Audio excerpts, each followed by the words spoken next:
तो आगे, सर जी क्या पल्लवन में भाव विस्तार के साथ साथ चिंतन भी होती है? तो वहाँ पर तन्वी ने बहुत ही अच्छा सवाल पूछा है कि भाव विस्तार के साथ साथ चिंतन मतलब उस पर कोई सोच विचार किया जाता है? तो अध्यापक कहता है, अच्छा प्रश्न पूछा तुमने। पल्लवन में भाव विस्तार के साथ चिंतन का स्थान भी महत्वपूर्ण होता है। तो देखो वहाँ पर अच्छा सवाल तुमने पूछा है, अध्यापक ऐसे कहते हैं। और भाव विस्तार के साथ मतलब पल्लवन का जो भाव विस्तार है वहाँ पर करते ही है, और इसका चिंतन करना बहुत ही ज़रूरी है, आवश्यक है, और इसका भी स्थान बहुत ही महत्वपूर्ण वहाँ पर होता है। तो ऐसा अध्यापक वहाँ पर बताते हैं। संसार में जितने महान चिंतक साहित्यिक विचारक हैं, उनके गहन चिंतन के क्षणों में जिन विचारों और अनुभूतियों का जन्म होता है। तो देखो संसार में जितने भी महान चिंतक हैं मतलब इस विषय पर चिंतन करने वाले साहित्यिक है, विचारक है, और उनके गहन चिंतन के क्षणों में जिन विचारों और अनुभूतियों का जन्म होता है उसमें सूत्रात्मकता आ जाती है। तो देखो वहाँ पर ये जो महान चिंतक है, साहित्यकार है, विचारक है, ये गहन चिंतन करके वहाँ पर सोचने लगे हैं कि पल्लवन में क्या है। फिर बाद में इनके जो विचार है सभी को वहाँ पर जन्म देते हैं, मतलब अनुभूति, मतलब जो भी अनुभूति वहाँ पर आई है उनको जन्म देती है, और उसमें एक सूत्र के रूप में एक भाव सा आ जाता है। सरसरी दृष्टि से पढ़ने पर उसका सामान्य अर्थ ही समझ में आता है। सरसरी का अर्थ है जल्दी में, जल्दबाजी में, मतलब वहाँ पर जल्दी में जो उसकी दृष्टि वहाँ पर सामान्य लोगों पर पड़ती है या अर्थ पर पड़ती है, वो वहाँ पर जाकर क्या होता है समझ में आती है। मतलब साहित्यकारों ने, महान विचारकों ने क्या वहाँ पर किया है, क्या बताया है, यह झट से वहाँ पर समझ में आता है। किंतु उसके सम्यक अर्थबोध एवं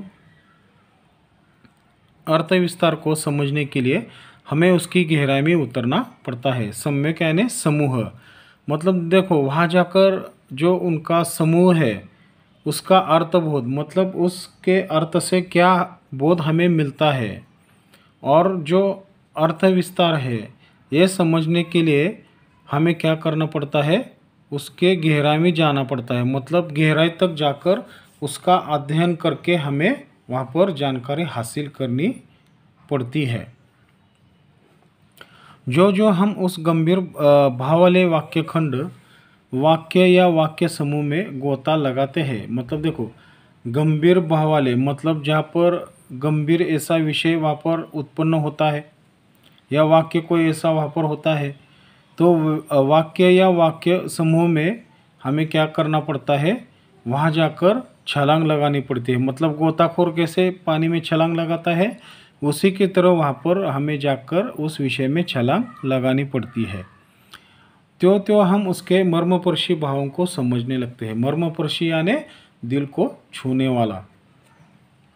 तो देखो अगर हम वहाँ जाकर गहराई में उसका विचार विनिमय करते हैं तो हमें दिल को छूने वाले ऐसे भाव वहाँ पर हमें देखने को मिलते हैं, या हम क्या करते हैं उसे समझ लेते हैं। अर्थात छोटे छोटे वाक्यों या वाक्य खंडों में बंद विचारों को खोल देना, फैला देना, विस्तृत कर देना ही पल्लवन है।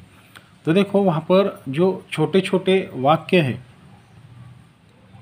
उन वाक्यों में जाकर हम क्या करते हैं, अपने जो मन में आए जो विचार है वहाँ पर हम खोल देते हैं, मतलब वहाँ पर लिखने की कोशिश करते हैं।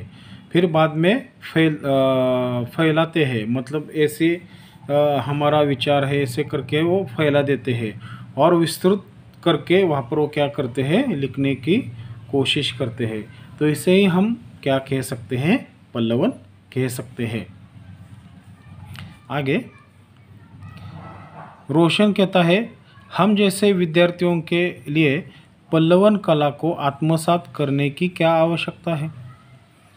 तो यहाँ पर एक सवाल वहाँ पर पूछा है कि पल्लवन कला को आत्मसात करने की क्या आवश्यकता है विद्यार्थियों को। वो तो किसी भी तरह हम वहाँ पर लिख सकते हैं, इसकी कोई आवश्यकता नहीं है आत्मसात करने के लिए। तो हम तो साहित्यकार नहीं है, मतलब उनको ऐसे लगने लगता है कि सिर्फ साहित्यकार ही वहाँ पर पल्लवन लिख सकते हैं। ऐसा कुछ भी नहीं है। आप चाहे छात्र हो या लेखक हो, लेखक नहीं है फिर भी आप लिख सकते हैं। इस संदर्भ में जानकारी दीजिए ना सर। तो देखो वहाँ पर उनका मानना है कि हम तो साहित्यकार नहीं है, साहित्यकार ही सिर्फ ये लिख सकते हैं, लेकिन ऐसा कुछ भी नहीं है, आप भी वहाँ पर लिख सकते हैं। तो इस संदर्भ में जानकारी दीजिए, ऐसा वो वहाँ पर छात्र कहता है। तो अध्यापक कहता है, रोशन तुम अच्छे अच्छे प्रश्न करते हो। तो अध्यापक वहाँ पर रोशन की तारीफ करते हैं। यह जिज्ञासा सराहनीय है। जिज्ञासा यानी मतलब जानने की इच्छा, इस पर चर्चा होनी चाहिए। तो वहाँ पर ये जो सवाल करने की कोशिश वहाँ पर रोशन ने की है, उस पर अध्यापक ने तारीफ की है।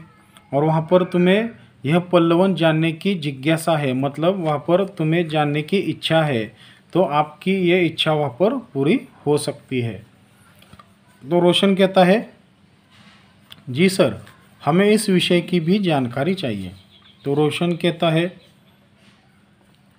कि हमें भी इसके विषय में जानकारी होनी चाहिए। तो अध्यापक कहते हैं, तो देखो मैं वहाँ पर बताने की कोशिश करता हूँ।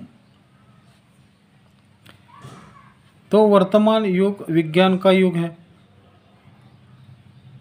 तो वहाँ पर अध्यापक ने एक अच्छा सुझाव वहाँ पर दिया है कि ये जो वर्तमान युग है वो विज्ञान का युग है। आज के बच्चे वैज्ञानिक युग में पल रहे हैं, मतलब जो आज के जो बच्चे हैं सभी कोई वैज्ञानिक होता है, कोई ऐसे अलग अलग प्रकार के कोई पायलट होता है, ऐसे अलग अलग प्रकार के वैज्ञानिक युग में वहाँ पर वो जीने की कोशिश कर रहे, ऐसे वो वहाँ पर बताते हैं। हमारे साहित्य में लेखक, विचारक, कवि अपने मौलिक विचारों को व्यक्त करते हैं। तो देखो यहाँ पर जो साहित्य है इसमें लेखक हो, विचारक हो या कवि हो, अपने मौलिक विचारों को वहाँ पर व्यक्त करने की कोशिश करते हैं। मतलब उसमें मौलिक का अर्थ क्या है, उसमें सच्चाई कितनी है, मतलब क्षमता कितनी है। मतलब लेखक, विचारक और ये जो कवि है वो तीनों मिलकर क्या करते हैं, उसमें सच्चाई लाने की कोशिश करते हैं, मतलब व्यक्त करते हैं। हम उनके विचारों को समझ नहीं सकते, मतलब वहाँ पर जो लेखकों के जो विचार है, कवि के विचार है या विचारकों के विचार है, ये हम कभी नहीं समझ सकते, क्योंकि वहाँ पर पल्लवन ही हमारी सहायता करता है। मतलब देखो ये तीनों को वहाँ पर ये बात समझ में नहीं आती, तो हम क्या करते हैं, ये जो पल्लवन नाम का विषय है उसको हम क्या करते हैं, माध्यम बनाकर ये तीनों विषय वहाँ पर जान सकते हैं। परंतु बच्चों केवल विषयगत ज्ञान होना अनिवार्य नहीं होता है। तो देखो वहाँ पर बच्चों को अध्यापक समझाने की कोशिश कर रहे हैं कि केवल विषयगत ज्ञान, मतलब अपना जो विषय है उसके बारे में ही ज्ञान रखना, यह गलत है, मतलब अनिवार्य नहीं होता। हम तो अपने विषय का ज्ञान रखते ही है, लेकिन बाकी के जो विषय है वहाँ उस पर भी वहाँ पर जाकर ज्ञान रखना ज़रूरी है। अपितु आज के युवाओं के लिए अनेक क्षेत्रों का प्रवेश द्वार तैयार ही हो जाता है। पल्लवन व्यक्तित्व निर्माण में एक महत्वपूर्ण भूमिका तैयार कर सकता है। तो देखो वहाँ पर आज के जो नवयुवक है वहाँ पर उनको लगता है कि अनेक क्षेत्रों में इसका द्वार हमेशा के लिए खुला है। लेकिन पल्लवन व्यक्तित्व निर्माण में एक महत्वपूर्ण भूमिका तैयार कर सकता है। मतलब पल्लवन की इतनी क्षमता है, मतलब इतनी गहरी सच्चाई है कि एक प्रकार का व्यक्तित्व वहाँ पर वो निर्माण कर सकता है। मतलब ये महत्वपूर्ण भूमिका वो वहाँ पर तैयार करने की कोशिश करता है। आगे